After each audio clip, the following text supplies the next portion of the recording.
A very good morning to all of you. Honorable speakers, distinguished ladies and gentlemen, Assalamualaikum warahmatullahi wabarakatuh. First of all, I would like to convey my appreciations to all of the COP27 UNFCCC participants, representatives of international organizations, and invites joining the talk show sessions of Indonesia Pavilion with the topic Regenerating Natural Forests in the New Capital City of Nusantara. The new capital city of Nusantara will be the new capital city of Indonesia. The city will be designed as a smart forest city and will be built in East Kalimantan on the highest plateau at a height of 80 meters above sea level.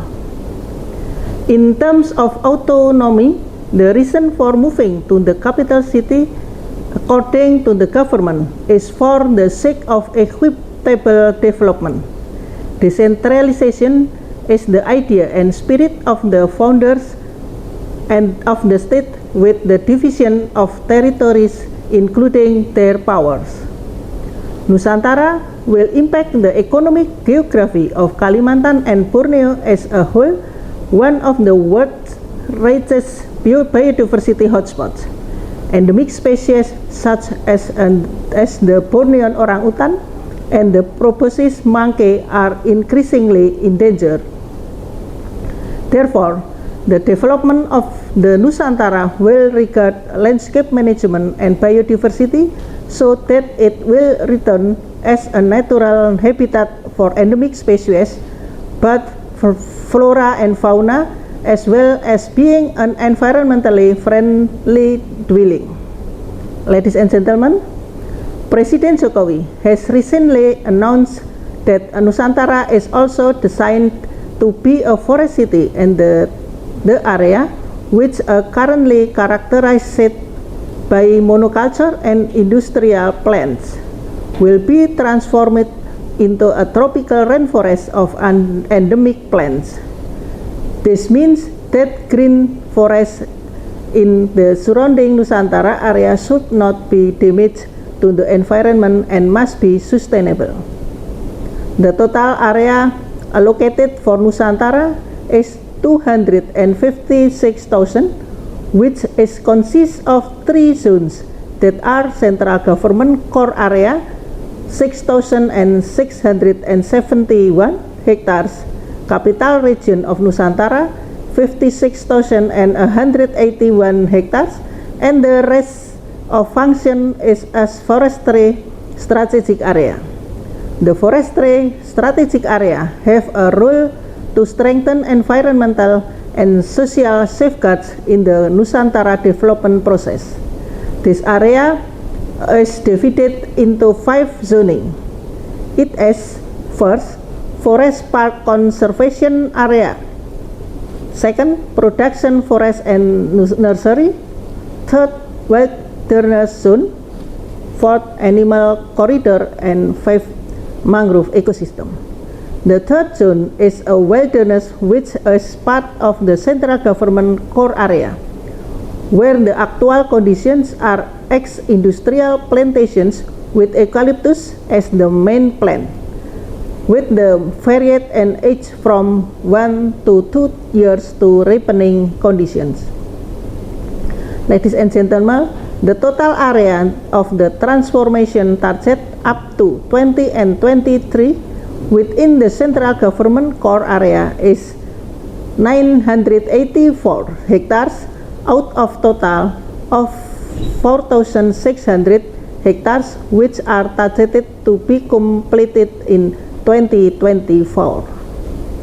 Currently, the process of forest and land rehabilitation for the transformation is still being proceeding, with the target area of 917 hectares by the end of 2022.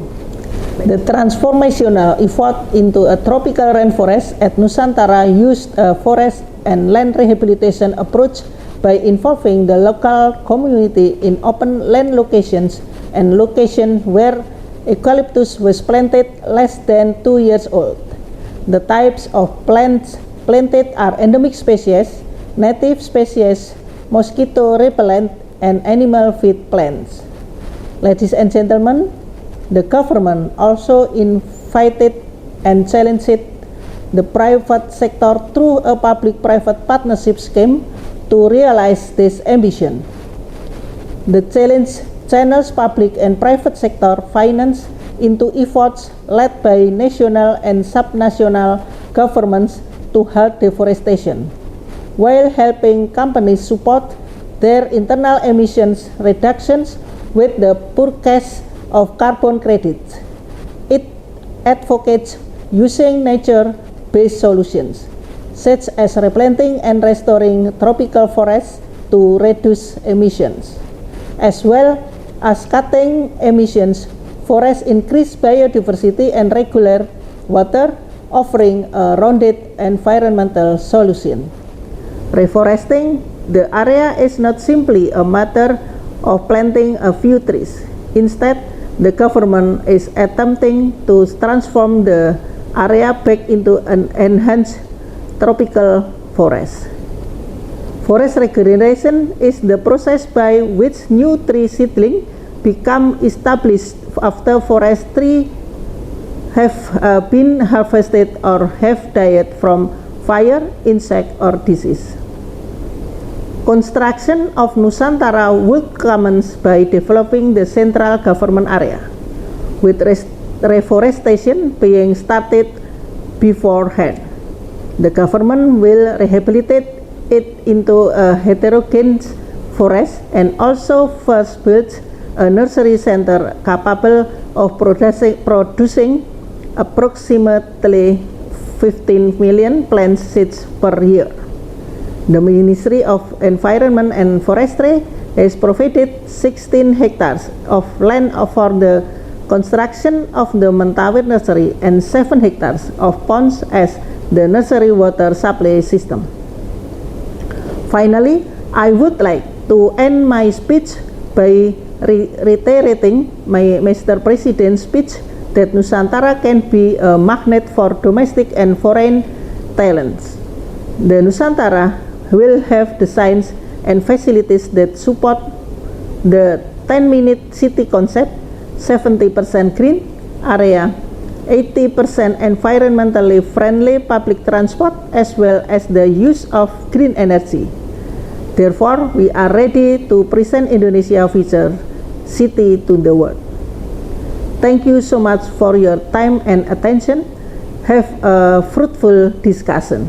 Wassalamualaikum warahmatullahi wabarakatuh.